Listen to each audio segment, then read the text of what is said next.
ընտրությունների արդյունքում հաղթել է քաղաքացիական պայմանագիր կուսակցությունը։ Մուտքագրման ընթացքում եղել է սխալ մուտքագրում, այնտեղ տողեր են դրցրել։ Ինչ որ մեկը դատվել է այս տվյալները սխալ մուտքագրելու համար։ Հանրակշիռ փաստերով մենք մտնելու ենք սահմանադրական դատարան։ Ձայների վերահաշվարկի արդյունքում կիմանանք Բարգավաճ Հայաստան կուսակցությունը մտնում է թե չէ։ Մանդատ չվերցնելը, եթե ինչ որ ձևով դա ստացվի, հա,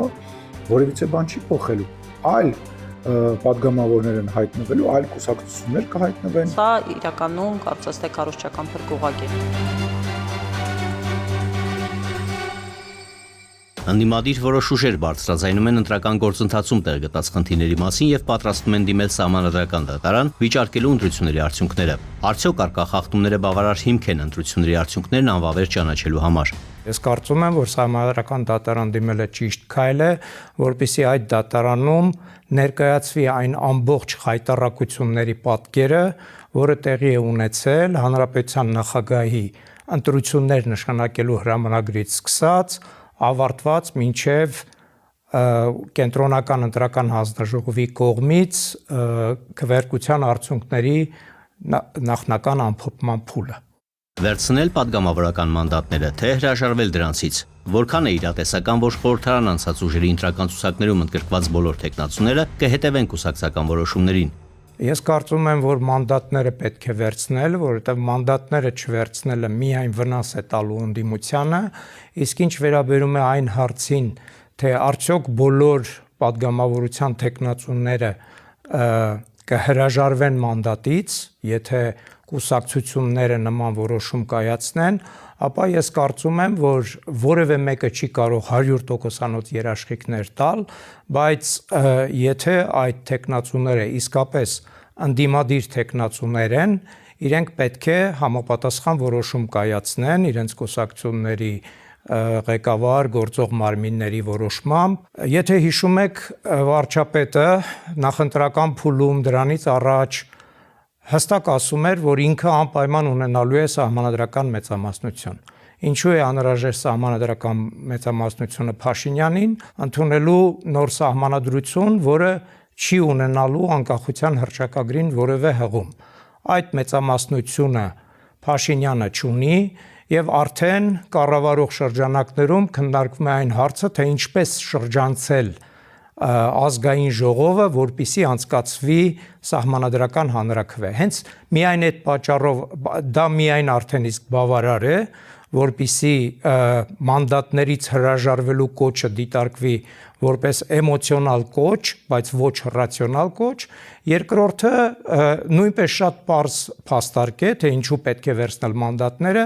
եթե ընդդիմությունը ազգային ժողովում չունի ներկայացվածություն, ապա միայն փողոցային պայքարը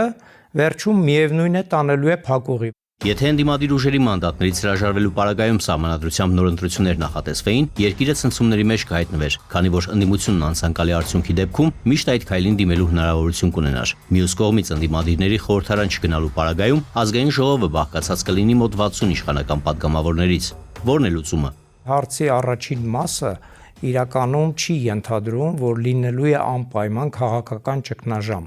որ ընդդիմության բոյկոտի պատճառով անպայման պետք է լինի կրճատված պարլամենտ, 60 հոգուց տվյալ դեպքում բաղկացած պարլամենտ։ Ես ասում եմ, որ ընտրական օրենսգրքի տառը դա է նախատեսում, բայց մյուս կողմից կարող են բերվել նաև հակափաստարկներ, որովհետև ըստ մեր սահմանադրության ազգային ժողովը ըստ 89-րդ հոդվածի պետք է բաղկացած լինի առնվազն 101 падգամավորից։ Եվ այդ պարագայում կարող են լինել նաև այլ տիպի մեկնաբանություններ, այսինքն քերականական մեկնաբանությունից զատ կարող է լինի նաև սիստեմատիկ մեկնաբանություն, եւ այդ մեկնաբանությունը տալու իրավասությունը պատկանում է սահմանադրական դատարանին, եւ ես գրեթե վստահ եմ, որ եթե ընդդիմությունը չվերցնի այդ մանդատները, ապա մեր ապագա ձևավորվելիք պարլամենտը չի ունենալու 60 մանդատ, այլ ունենալու է 105 մանդատ ամբողջությամբ լցված ՔՊ-ի եւ մերձ ՔՊ-ական կուսակցությունների մանդատներով։ Իշխող ուժի ներկայացուցիչներն ակտարկում են, որ խորհրդարան անցած ընդդիմադիրների մանդատներից հրաժարվելու դեպքում խորհրդարանում այլ ուժեր կհայտնվեն։ Ինչպես է իշխող ուժը լուծելու այդ խնդիրը եւ արդյոք դա օրինական կլինի։ Ըստ ընտրական օրենսգրքի 100-րդ հոդվածի նման բան նախատեսված չէ, որպիսի մանդատներից հրաժարված կուսակցությունների падգամավորների փոխարեն հետո ազգային ժողովում հայտնվեն այն ուժերը, որոնք չեն հաղթահարել արգելապատնեշները։ Դա ասում է մեր ընտրական օրենսգրքի 100-րդ հոդվածի 3-րդ, 4-րդ եւ 5-րդ մասերը, բայց դա նորից եմ կրկնում, միայն քերականական մեկնաբանությունն է։ Կա որոշակի լարվածություն այդ դրույթների եւ սահմանադրության այն դրույթի միջև, որ ազգային ժողովը պետք է բաղկացած լինի առնվազն 101 падգամավորից։ Օրինականությունը մենք կարող ենք դիտարկել մի կողմից այն տեսանկյունից, որ եթե սահմանական դատարանը նման ուրեմն մեկնաբանման հանգի, ապա դա լինելու է վերջնական։ Ինչքանով օրինական կլինի, ինչքանով օրինական չի լինի, ցավոք սրտի այսօրվա Հայաստանում արդեն առանձնապես մեծ նշանակություն չունի։ Ինչ խնդիրներ կարող են լուծել ընդդիմադիր ուժերը խորհրդարանում, եթե մանդատների բաշխման արդյունքում իշխող ուժը չունենա падգամավորների ընդհանուր թվի 2/3 կամ 3/5։ 2/3-ի պարագայում խնդիրը շատ պարզ է, 2/3 սահմանադրական մեծամասնությունն է, դա ինչ է նշանակում, որ ցանկացած դեպքում, երբ որ փորձ է արվելու ընդունել նոր սահմանադրություն, ապա այդ սահմանադրությունը ընդունելու համար սկզբում պետք է նախագիծ ներկայացվի ազգային ժողով։ Այդ նախագիծը ներկայացնելու իրավունք ունեն ըստ մեր սահմանադրության 202-րդ հոդվածի առաջին մասի կառավարությունը, падգամավորների 1/3-ը եւ 200,000 ստորագրություն ներկայացնող քաղաքացիներ։ Երբ որ դրանցից որևէ մեկը ներկայացնում է նոր սահմանադրության նախագիծ, այդ նախագիծը պետք է ներկայացվի ազգային ժողով, ազգային ժողովը պետք է քննարկի այդ նախագիծը եւ եթե այդ նախագիծը հավանության է արժանանում